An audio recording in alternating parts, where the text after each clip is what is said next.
one who served with Sergeant Bergdahl in Afghanistan, Gerald Sutton, now a college student. Gerald, we appreciate you taking time to join us via Skype on America's Forum. What can you tell us about Bergdahl? Well, the first and foremost thing I can tell you guys about is that for sure he is a deserter. But besides that, he was my friend, and I do feel some empathy for his family. But it's kind of a bittersweet feeling of him being home. So it's, and kind of conflicted a little bit here. You mentioned being conflicted, Gerald. I want to drill down on this for just a second.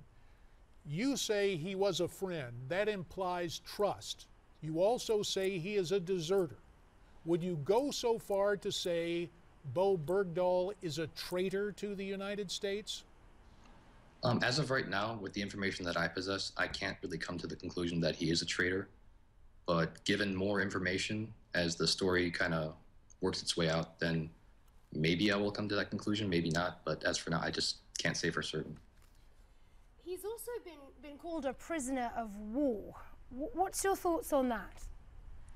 I guess technically he was but the whole circumstances, though, you'd have to find out more information, I guess you would say. Just as of now, I just know he's a deserter, and if he was just a deserter, I guess he would be a prisoner of war as well, if that's as far as it went. Well, Gerald, of course, everybody, there's two sides of the story in a way. If you look at the family reaction, you talked about your empathy for Bergdahl's family members as well here, but I wanted to see if you were willing to react to what the president said, and Secretary of Defense Chuck Hagel said, defending the decision to bring Bergdahl home and saying no matter what the circumstances about this case in particular, there is a soldier who's back home safe as opposed to being with the Taliban.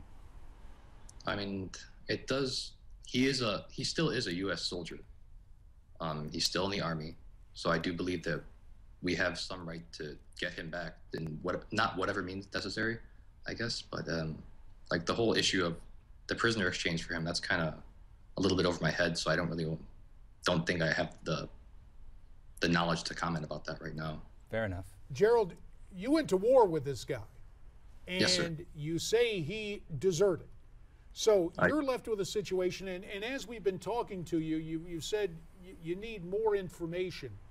In your mind, would one way to get that information and either clear this guy's name or have him receive the punishment that is due him is for him to face a court-martial? Yes, I believe that he should face a court-martial because he should be responsible for his actions and be judged on his actions itself. And whatever the decision comes down to, I will respect it fully, whether it be not guilty, guilty, or whatever punishment they deem worthy of giving him. Gerald, obviously, when you're in a theater of combat, your senses are sharpened. Feelings of camaraderie, I would imagine, are more intense in that situation. Mindful of that, as you look back through the years, what is the lasting personal impression you have of Bergdahl? Are there any personal glimpses? You say he was your friend prior to his, as you put it, desertion. What remains with you about Bergdahl, and what leaves you perhaps scratching your head today as to his conduct? The biggest question I have is why. I haven't been able to fully come to the conclusion of why, because I was never able to ask him.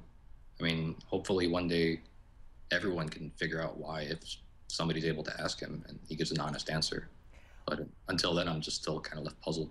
Well, we have been made aware that he did inform some people about his feelings towards the war. Were you aware of that? Yeah, he discussed that with me, but all the soldiers, we were a little angry here and there. It's every soldier's right to complain every once in a while. Do you think there's other soldiers out there like Bergdahl that feel this way, that decided to not take action in the way he did? I don't think anybody came to that extreme. Nobody ever even considered deserting from my platoon. That's all I can speak from. What do you think drove him over the edge? Personally, I don't know. I wish I knew. That's what I'm hoping I can find out, or everybody can find out.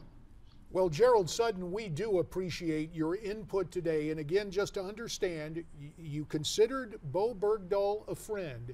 You say today he is a deserter, and yes, he should face court-martial. Yes, that's correct, sir. Gerald Sutton, we hope you'll join us again in the days to come. We appreciate your insights. Thank you so much for being here with us on America's Forum. Thank you.